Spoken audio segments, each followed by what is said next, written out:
starting on time because there's not a lot of time here, and we want to actually maximize that. Is no stranger to our area. For many years, he was a student activist. He was a senior citizen activist working in senior center for 26 years. He served the people of District Committee Board 10. And in 2005, he was duly elected by the people as our councilman and was re-elected.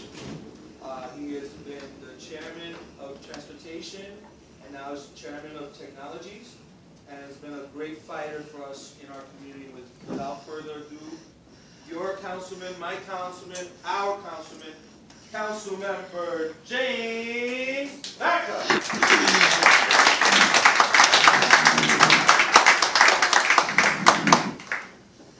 Can't get my voice to do what Kenny voice does, but we try. Thank you very much, Ken. And thank you, Raphael, and everybody for having me. It's great to be back. And I always see the great work that this organization does. I get the letters, I get the emails, and I know you're doing great work. Here at the council, what I'm trying to do, I'm trying to bring back programs to our neighborhood. I'm trying to bring back resources. And I'm also trying to introduce important legislation that I know affects communities like Pelham Parkway and other parts of my district. Recently, I thought I introduced a very good piece of legislation that I'm trying to get people interested in. Namely, it revolves around elevators. Now, I don't know if you're aware, if you live in a building and you have a very serious condition, the city of New York has the power to go into your apartment if your landlord does not make the emergency repair. Go into your apartment. Got my phone? I hate technology. As chairman of the committee on technology, phones ring all day, you know. So what happens is this. So if you have a building and you have no heat, you have no hot water, and the landlord fails to make the repair, well, the city can go in. The city can fix the boiler. They can fix the heating system. After the landlord refuses, and they can give the landlord the bill for the work that they do. In an apartment building, if your apartment has mold, if you have no window, the landlord refuses to do what he has to do. The city can go and make the repair and give the landlord the bill. Well, when it comes to elevators, the city has no such power. Your elevator's out. City will give you a violation. The city will give the violation to the landlord. The landlord has to wait for a court date. Goes to court a month later, 2 months later, has 3 violations, 4 violations, because tenants keep calling 311. But if the elevator is not fixed, there's no one else who can fix it except the landlord. That's ridiculous. We have more elevator complaints now than we've ever had before. And it doesn't make sense that elevators are viewed as a luxury and not a necessity. They're a necessity. If you live in a building 6, 7, 8, 12, 15 stories up, you'll know that an elevator is a necessity. If you're a senior citizen, if you're disabled, you will be a prisoner in your own home if the elevator is not working. Recently, I had a situation where people said to me, "Oh, but Jimmy, so if one elevator is out, people can take the other elevator." Now, I know that that's true here in Pelham Parkway in the high-rise buildings. We do have 2 elevators.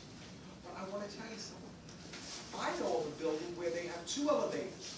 One is out for 3 months. 3 months. So the tenants now use the other elevator. But you know what happened to the other elevator? It's breaking down because too many tenants are using it all at once. So when you have 5, 6, or 7 people in the elevator stops in between floors. People feel trapped and they don't know where to go. So therefore, this elevator is not enough to service a building. That's why you have 2 elevators in place. So I've introduced this legislation which would force the city to have this emergency repair program. I have another building. The building is a co-op and a renter. We have both co-ops and renters in the building. So, elevator's out for 2.5 months. I call the management company and I say to them, you have violations. When is the elevator going to be fixed? Management company says to me, well, it's going to be fixed once we get the insurance money. You mean to tell me that these tenants have to wait for an insurance company to pay a management company before the elevator is fixed? That's a situation where if the landlord refuses to fix it, the city should fix it, give them the bill. When the insurance company pays, they'll pay. But in the meantime, the elevator will work. So I've been working on that piece of legislation, and I think that that's important. If you saw today's Times, I don't know if you saw it, but I'm working on legislation which I call, which is modeled, I don't call it this, I have to think of a name for it. It's modeled after We the People. We the People is now on the federal level. And what that is that it allows citizens to petition their government, but not just as individuals, but as a group. It's done online, and where there are significant issues of policy or legislation, you can get a hold of the city agency and your city council and let them know how you feel on substantive issues, but not only as an individual. This question would be posed to the city as a whole. So there would be a collaborative way. There would be a way that people could register how they feel in numbers. Right now, what do? You call 311. You call your councilman's office. You write a letter. You send an email. But often you're the only one. And if there are others, you don't know about. I made mention in the New York Times today of the soda ban. Now, whether you are for or against the soda ban, how do you group up with others? How do you make yourself part of an effort to say, yes, we want the soda ban, or no, we don't? So I have this bill in the city council, which is really before my technology committee, because it involves the use of the computer, the internet, tweeting, all this kind of stuff. And it gets people to recognize that they can be part of a large movement. And large movements of people, grassroots movements, can influence government. So that's something else I'm doing. So I'm here as your voice, not only in City Hall, but in the community. I like to think I have one of the most active offices ever. I have a very active district office. We have people that work very, very hard in my office, acting on everyday complaints that we want addressed, quality of life issues that exist in our community. Police protection. Now Commissioner Bratton says we should have 1,000 more cops. But if you remember, I was in this room a year ago when I said that I had put that proposal forth to the New York City Council. I put forth 1,000 cops. The reality is we need more. We need more than 1,000. You know why? We are down 7,000 police officers from the 9/11 attack in 2001. It's strange that we hear tonight, all days, on 9/11. 9/11, the day of the World Trade Center attack, we had 7,000 more officers than we have today. That speaks volumes to where we are. Now, when I tell you 7,000 officers, let me tell you what's happened since 9/11. I don't think that happened. You know how many more officers we've committed in this city to fight terrorism since 9/11? Big time. We have a commitment to fight terrorism and officers who are dedicated to that beyond what we ever thought we'd have before the World Trade Center happened. Enter Mayor de Blasio. Mayor de Blasio is saying he wants police officers for Vision Zero, which is a plan I support. We need Vision Zero to reduce traffic deaths in our streets, but we need police officers to enforce the lowered speed limits and other rules that we're putting in. And then the mayor says he wants us to return to community policing, a cop on the beat that gets to know the merchants and the people in the community. You know what? I agree with that too. But I agree with both. But you know something? Where's the beef? I want us to hire people so so that we don't rob from Peter to pay Paul. I don't want us to take cops out of the precincts in this city and say, you do community policing, you do Vision Zero, you do terrorism. No, because our precincts are undermanned as it is. Look at the 4-9, look at the 4-5. We're always fighting for more cops. So I don't want those cops coming from an already inadequate force. So more than a year ago, I started the fight at the council for at least 1,000 more cops. And I'm glad that when I started that, people picked up on it to the point where Speaker Melissa Mark Riverito made that the council's #1 budget priority with the mayor. Now in June, the mayor said, I don't support hiring 1,000 cops. So he took 200 cops that were behind desks, and he took them out of the desk and put them on patrol. And this summer, Bratton has used those 200 people in public housing developments, north of my district, in the North Bronx and other places, to try to bring down increasing violent crime. I think what Bratton did worked.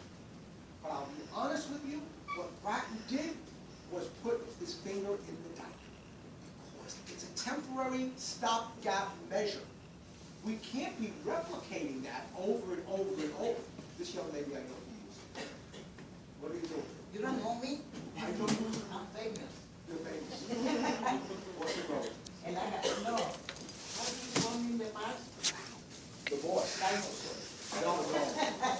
Never. So, I'm saying that we have to hire at least 1,000 people. But I'm always so many neighborhood things we're going to have. Community service vans and stuff like that. Now that the summer is over, I had a lot of movies this summer. I showed movies all over. Now, here on Bronx Park, Richie Torres, protege. Richie Torres, my protege, was showing movies here. I was showing movies on the south side. So we did a lot of stuff. We did things in Bronx House. We did things in Pelham Parkway. We're always doing programs. We're always doing special events. And I hope to do more. I publicize it. I have an email alert once a month. I have a column in the Penny Pincher every week. The Bronx Times, of course, we use. We use word of mouth. And I'm going to count on your organization also to get the word out so that people can come and do and be involved. I had a program in the Allenton Library a couple of months ago, right, which was very successful. We did a program there. So it's always something. I was helpful at 2424 Boston Road. They had no electricity. I ran to the building, and we helped out to make sure that Con Ed was doing their job. Can you imagine senior citizens overnight with no electricity? Just ridiculous. Sleeping in the park. Yes, we saw her and all of them. So with that said, any questions? Council member, we've been going through the participatory budgeting meetings, and we were asking Council member Torres, as he has the north side of the park, we're working with different groups for Friends of Bronx Park, the whole park, and we're trying to get mass improvements, because the Wary playground, Yes. we got some money from Senator Klein, but we're looking to see if we can make that a priority in the park, because it's really dilapidated, and Congress area, so we're trying to get that together, and other things, but I want to open up to our Thank you. Let me members. know if I can help. A little louder. Go ahead. Jimmy, we need some money, okay? We need some money there. We all need some money. Yeah. I know a lot of people who need money. I just taking questions about thank you for the information you just gave us, and thank you for working on those things. This is my first time at one of these meetings. My name is Judy Von Forster. Hi, everybody. I live at Pelham Parkway and Bronx Park East. And my pet peeve is that we don't have proper garbage cans here. Last night I was in Manhattan and I was looking at these big, beautiful garbage cans at, say, Park and Recreations Department. They have a bar on them. And what we have are recycled oil drums about this size they don't hold anything, they don't get collected often enough, and I don't think it's just a question of people littering. I think people do put their garbage and their papers in, but as soon as the wind picks up, there's garbage all over our neighborhood. It makes us look like a ghetto, and we are not. And I just want to know, how do we get proper garbage cans in this borough? I think you have to let your community board know as a first step. Okay? Where This you is my community board, no, I mean, community board, has to know, and I'm very naive. No, don't worry, I know. We'll guide you on He that. doesn't know what community board. 11, and your association, I think, is always in touch with them. And then you they will guide you on the corners that may need it and where sanitation can do better. Well, around Boston, you know, where the bus stop is at Boston Road and it's Well, I think a lot of it also, terrible. I think a lot of it also is that we have a lot of problems with dumping, and we want to see what we can do to like the top part of it to make it small enough to No, like, we need real garbage you know, cans. But Grace, oh sorry. I also, it's an issue of, it's also an issue in the, Yes. it's also an issue in the Parks Department. There's been constant, chronic, low staffing. I know they received about, was it 30 full-time maintenance workers citywide? And I believe they received about 100 or so the year before, but ever since I think 2001, 2002, they've been constantly cutting attrition. So if we could fight for more parks maintenance workers, it would definitely help in the frequency of garbage pickup. Because on Bronx Park East between Pelham Parkway North and AD Avenue, especially at between Allerton and Mace, garbage is constantly overflowing. Sometimes it goes 2 days without being picked up, and it is just, and I think it relates to park staffing. Okay, in this order, And Grace, Allison, wait, hold on, Merchants Grace, Association hold on. is already focusing on that. Grace, the young lady, Kathleen, and Jean. I know, in that order. Hi. Okay.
Now, I know Pelham Parkway is under a PSA.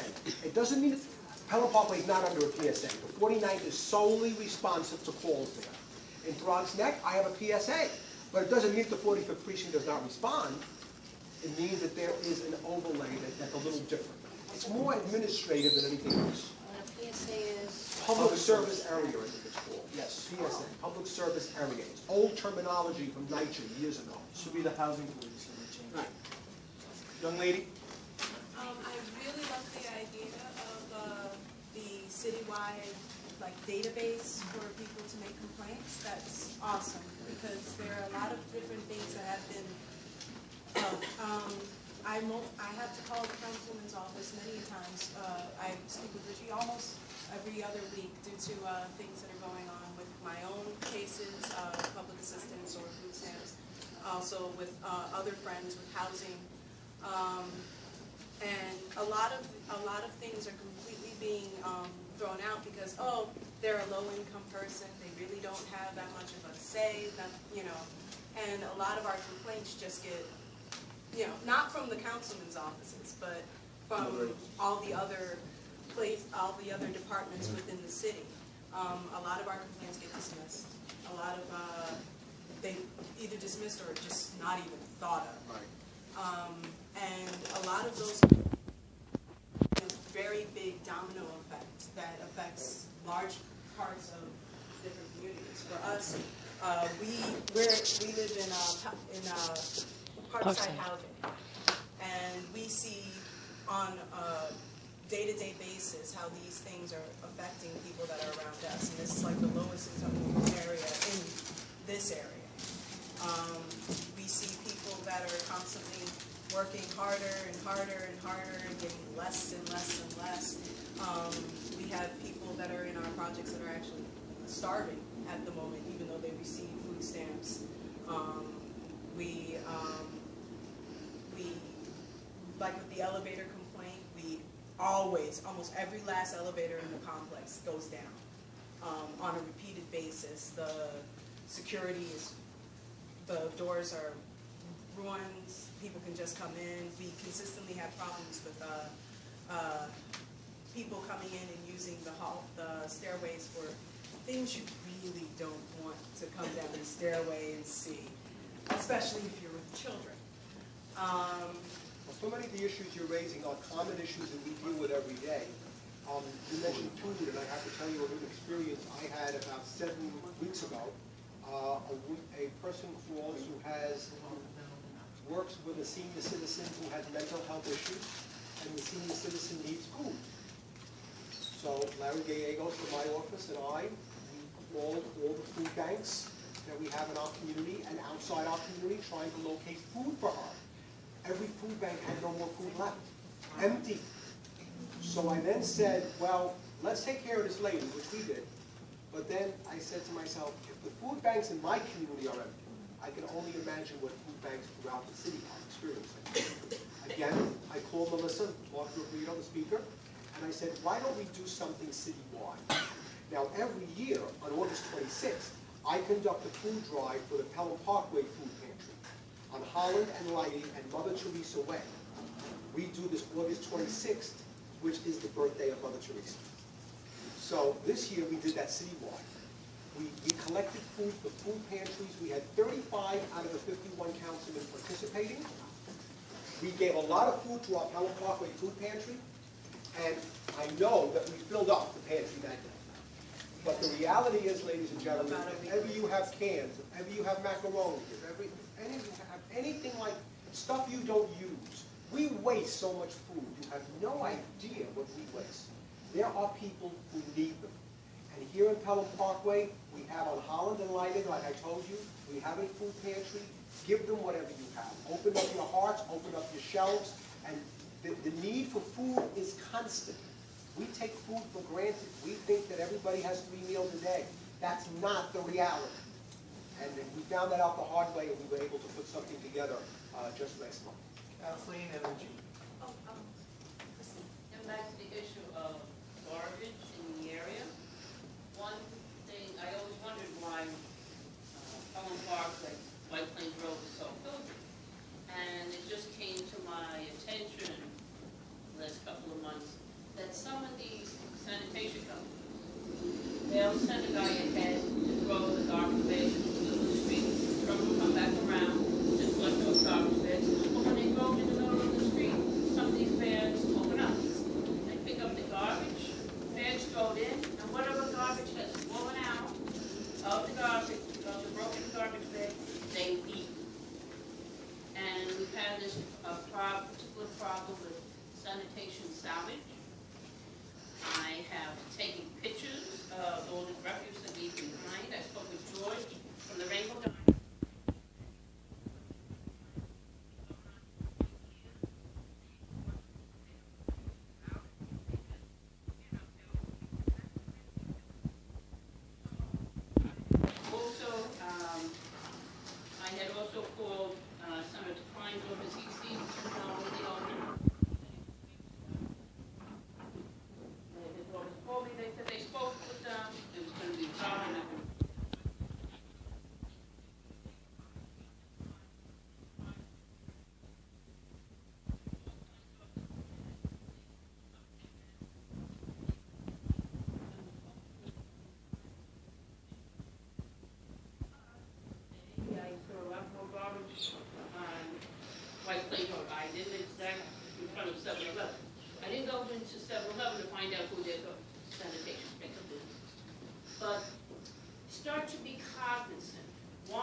may want to ask that summonses be given. But the first attempt is always to reach out in a positive way, because we live and work here, and we should coexist with each other. Are there bad apples? Yeah. And the Last bad apples question, are go Gina. after. Yes. It's really not fully a question, but I wanted to piggyback off of that because, man, the Merchants Association on Allerton is, hope she hears it, this is one of our main priorities is the garbage cans.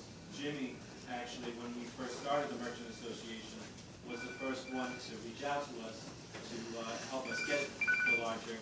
Fortunately, the city charges for the bins.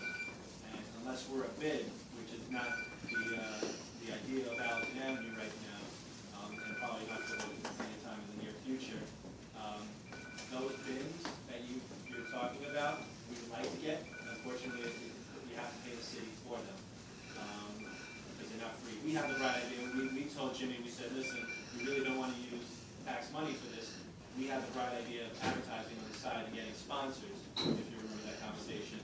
Unfortunately, that's illegal for us to do. We can't advertise on city property. And so, unless we were a bid. So if you see advertisements on the side of it, that's because that location is most likely a business improvement district. Thank you, Gene. Real last. Sure. First, thank you for the elevator bill, because I live at 1130 Pelham Park in Southport by Gold Park earlier this year. Do you know about the scandal? I know about it. Okay, so thank you for that. And thirdly, will you consider putting pet food in these pantries, because many people are giving up their pets because they can't buy pet food.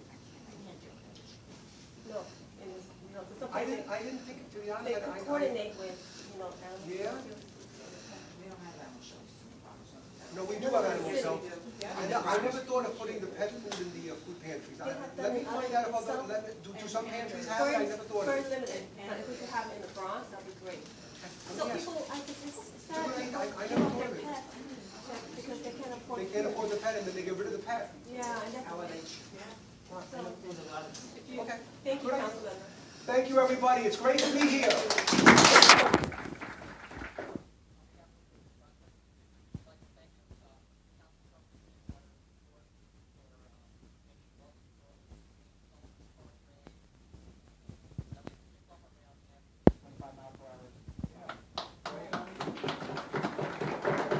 As well as helping alleviate the issue for 2440 Washington Road seniors. Traffic light was denied. Our group requested a traffic light. I believe there's been other requests for traffic light in front of 2440, which is near the Harbor Freight Salvation Army. A lot of people cross there every time. So Councilman Vacca came up with the idea of putting in, what are they called? Pedestrian refuge islands, if you know, at Boston Road and Waits Place, when there's wide roadways, there's a sidewalk in the middle of the road. So if someone crosses the street, they see there's no one coming on this side, they cross, they can stay in the middle of the street, protected by the sidewalk, and if they see there's no cars coming, they can just go that way, because constantly people crossing. There's nothing you can do about people not crossing, but we do thank the councilman for putting it.